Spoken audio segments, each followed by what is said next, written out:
everyone, I'm Nick here, and welcome to another episode of Fanfiction Friday.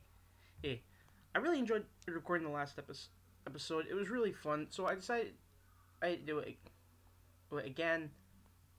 And this time, we're going to be reading another one of mine, called Tim and Barbara's Aftermath. This is an Arkham Knight fanfiction, and which is supposed to explain what happened to some of the characters after the events of Batman Arkham Knight. Right, so without further ado, let's just get started.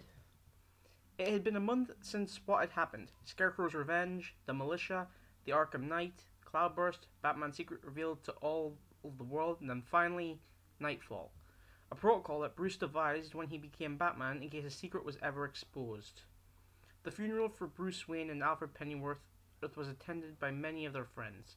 Richard Grayson, former police commissioner James Gordon, who had recently been elected mayor of Gotham, Barbara Gordon, Victoria Vale, Jack Ryder, Lucius Fox, Harvey Bullock, former warden Martin Joseph, new police commissioner Aaron Cash, Selena Kyle, Michael Lane, Tim Drake, and many more.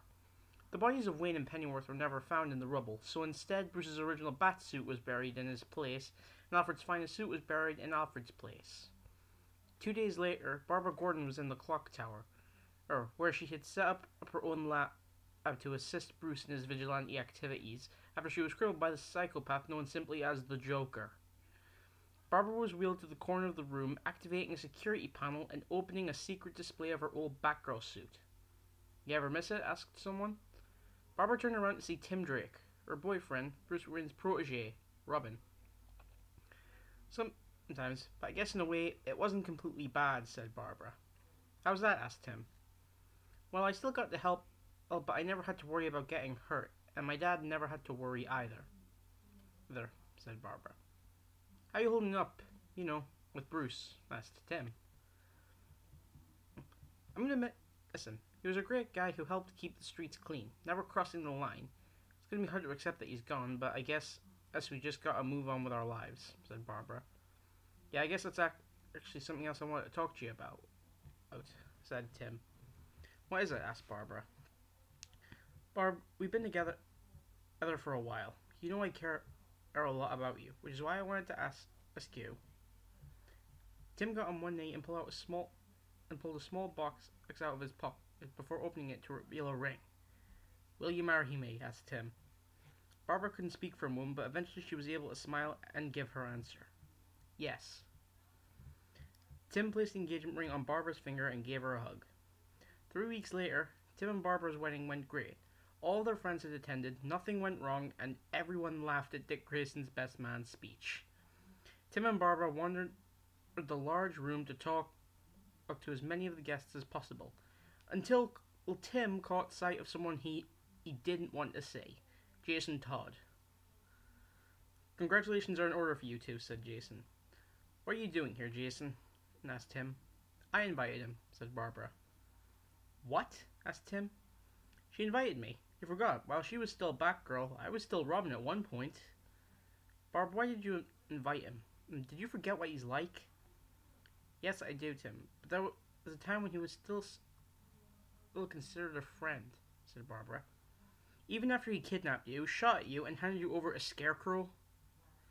"Look, Tim, I'm sorry for what I've done. I let my anger and my vendetta get the best of me. Now I'm hoping to redeem myself," said Jason. "I've got my eye on you, Todd." "Fair enough." A few hours later, the party died down. Most of the guests had went home.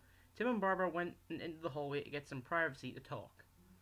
"I know we wanted to avoid talking about this, but we can't ignore it forever," said Barbara. Hang on. "Yeah, it's better to address the elephant in the room," said Tim. "Exactly. So what happens now?" asked Barbara. "I was just going to continue as Robin. I put on the suit to help Gotham, and I'm not finished yet," said Tim. "Alright, I'll continue to help out as Oracle," said Barbara. "Maybe you won't need to," said someone. Tim and Barbara looked to see a tall, thin woman with short, dark hair, dressed in League of Assassins armor. "Who are you?" asked Tim. "My name is Nissa Ratko. I am Talia al Ghul's sister," said the woman. Wait, I've heard of you, said Barbara. I know.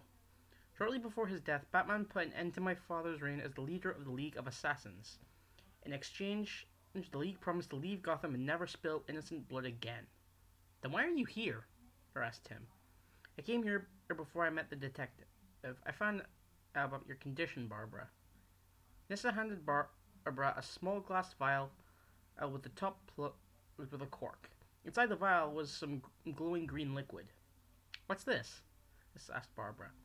A concentrated and modified dose from the Lazarus Pit, said Nissa. What are you giving me this for? Asked Barbara. A dose like this will cure your paralysis. You'll be able to walk again. What about the fact that the Lazarus Pit completely destroys sanity? Do you think that a dose that small would have that effect? Asked Nissa. Barbara handed the vial to Tim, who put the vial in his pocket. Goodbye, you two. Nissa went to walk away, but stopped. Oh, I almost forgot. There was one more thing. Before my sister died, she gave me something to look after. I had it put in hiding so my father wouldn't be able to turn it into a weapon for evil. Since my father is no longer a threat, I believe the time is right for it to return to Gotham. Where is it? Asked Tim. Nissa handed Tim a small scrap of paper before walking away. Tim opened the paper to reveal map coordinates. Later, Barbara and Tim returned to Tim's apartment. Tim sat on the couch, staring at the coordinates. What do you think it is? Asked Barbara.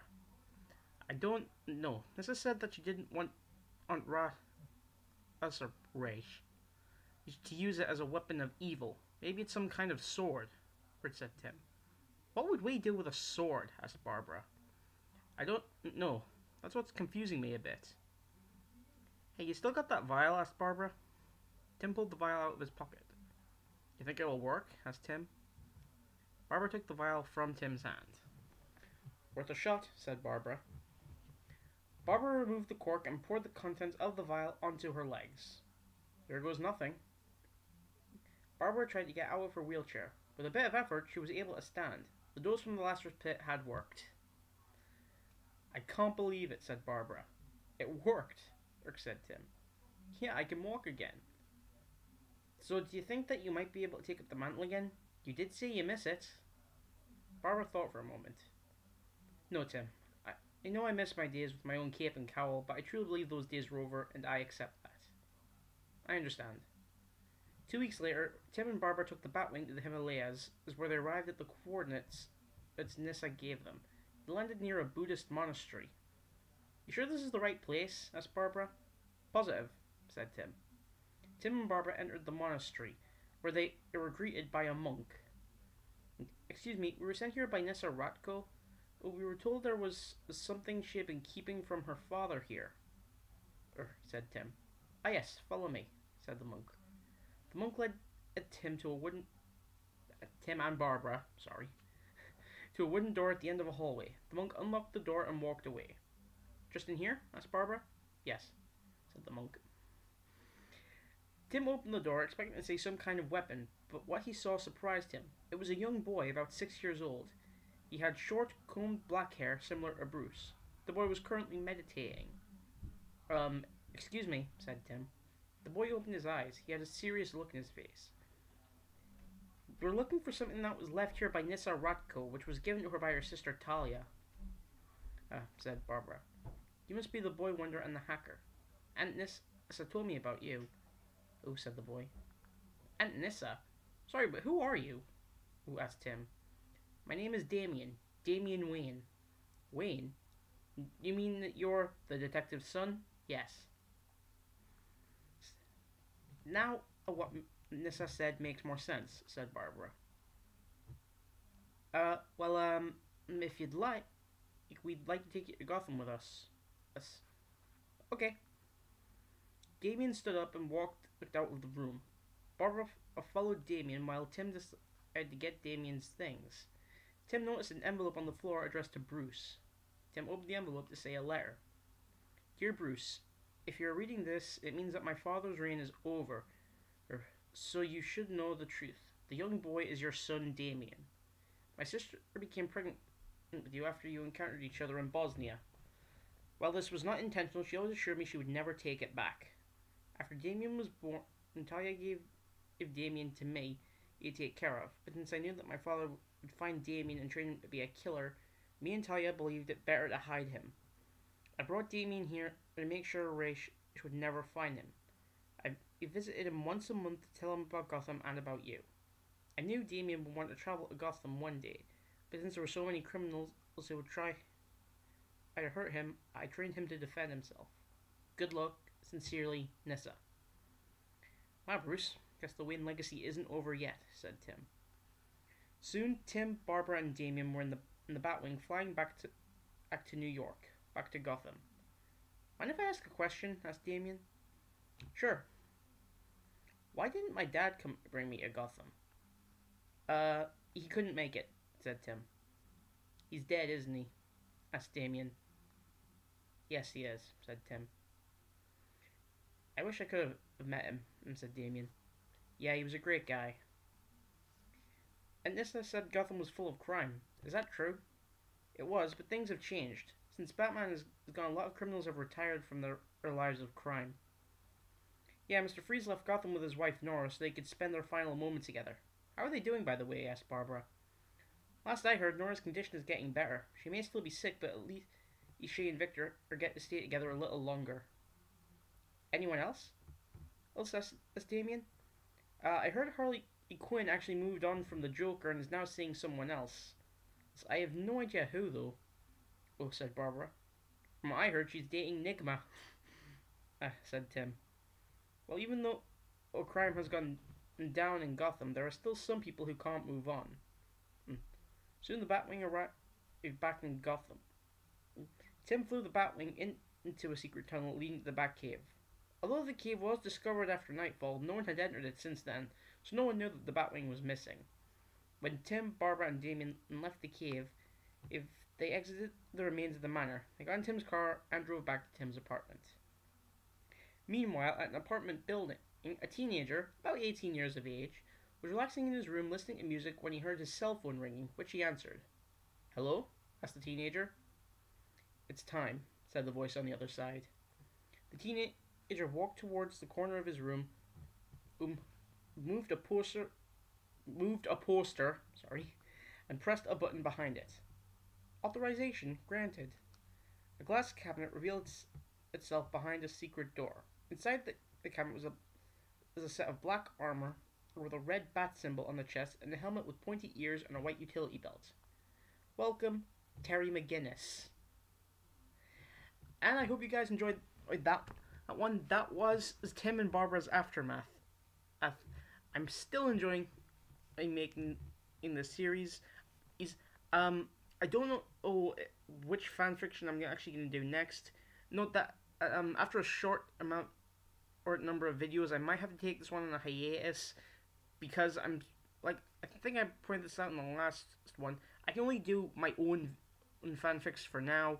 I have to get permission from other writers if I want to read their fanfics on YouTube. But as soon as I get a permission to be allowed to read their fanfictions, I will. So if you guys are enjoying the series, do not worry. And anyway, I will see you guys next time and with my next fanfiction. I think my next one's going to be The Thunder Rules, which is another Phineas and Ferb fanfiction, and just like last time. But most of my fanfictions are Phineas and Ferb because that is my favorite cartoon of all time. But yeah, I hope you guys enjoyed, and I'll see you next time. Bye!